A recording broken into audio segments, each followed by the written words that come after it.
Assalamualaikum warahmatullahi wabarakatuh. Saya Ari Nur Hidayat, mahasiswa manajemen dari Universitas Mercu Buana. Di sini saya akan bercerita tentang konsep nafkah dalam hukum Islam. Berikut penjelasannya. Nafkah merupakan suatu hak yang wajib dipenuhi oleh seorang suami terhadap istrinya.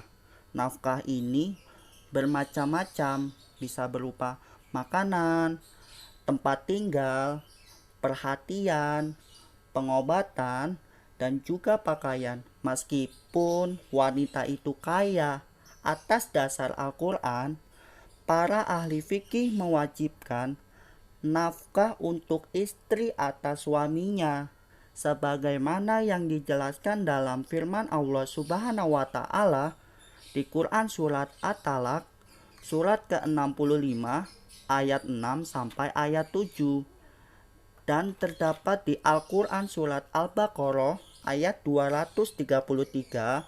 Berikut penjelasannya. أسكنوهن من حيث سكنتم من وجدكم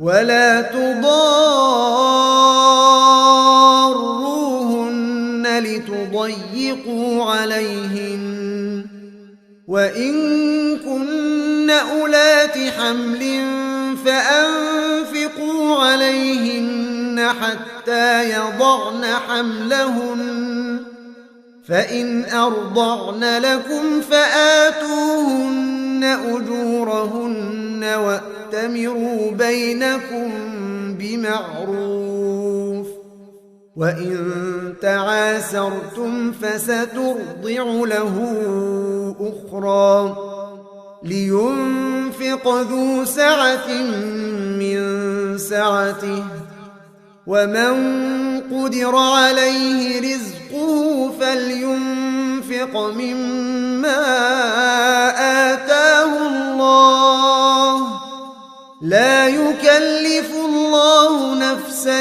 إلا ما آتاها سيجعل الله بعد عسر يسرا والوالدات يرضعن أولادهن حولين كاملين لمن أراد أن يتم الرضاعة وعلى المولود له رزقهن وكسوتهن بالمعروف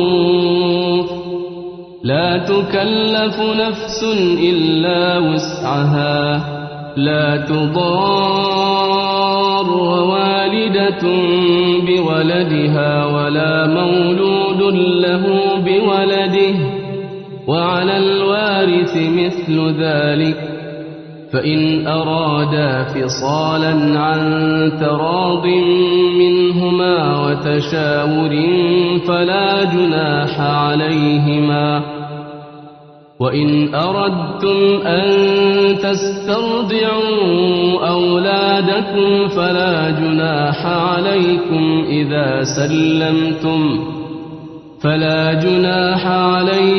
إذا سلمتم ما آتيتم بالمعروف واتقوا الله واعلموا أن الله بما تعملون بصير.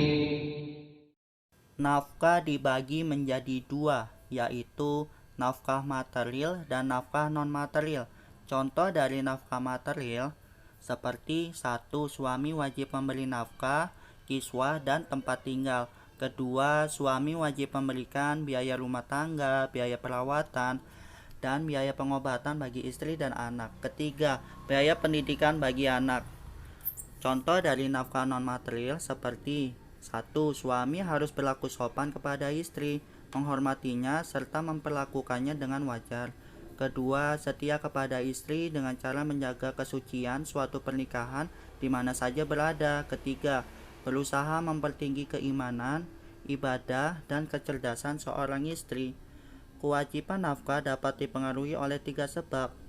Yang pertama saujiyah, yaitu ikatan pernikahan yang sah diwajibkan atas suami memberi belanja kepada istrinya yang taat, baik berupa makanan, pakaian, tempat tinggal, maupun perkakas rumah tangga, dan kebutuhan lainnya sesuai dengan masing-masing lingkungan dan kekuatan suami. Kedua, qorobah, yaitu sebab hubungan kekerabatan. Dalam hal ini fuqaha berbeda pendapat.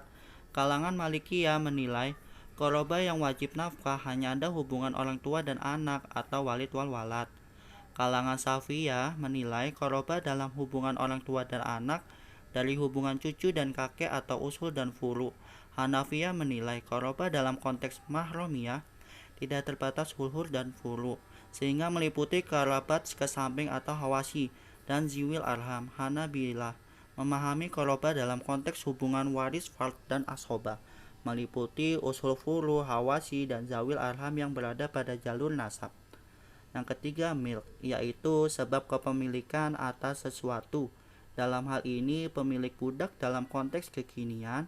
Sebab milk ini dapat dipahami dalam konteks yang luas, yaitu hubungan kepemilikan seseorang terhadap sesuatu yang hidup, termasuk jasa pembantu, memelihara hewan, tumbuhan, dan lain-lain.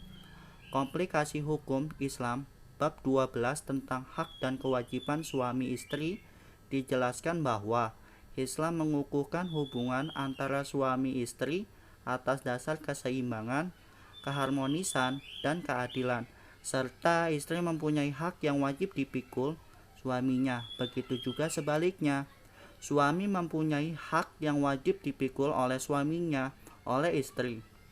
Suami istri diharapkan mampu menunaikan kewajiban masing-masing dengan baik untuk menegakkan rumah tangga, karena Islam tidaklah menetapkan suatu hak kepada seorang suami sebelum menetapkan suatu hak kepada istrinya.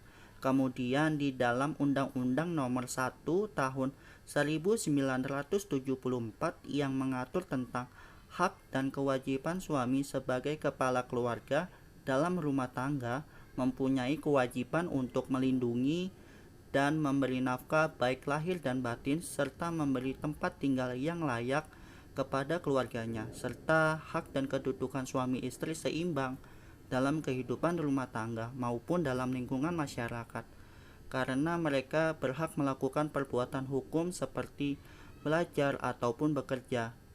Sekian yang dapat saya sampaikan, semoga bermanfaat bagi kita semua. Kurang lebihnya mohon maaf. Wabillahi taufik walhidayah. Wassalamualaikum warahmatullahi wabarakatuh.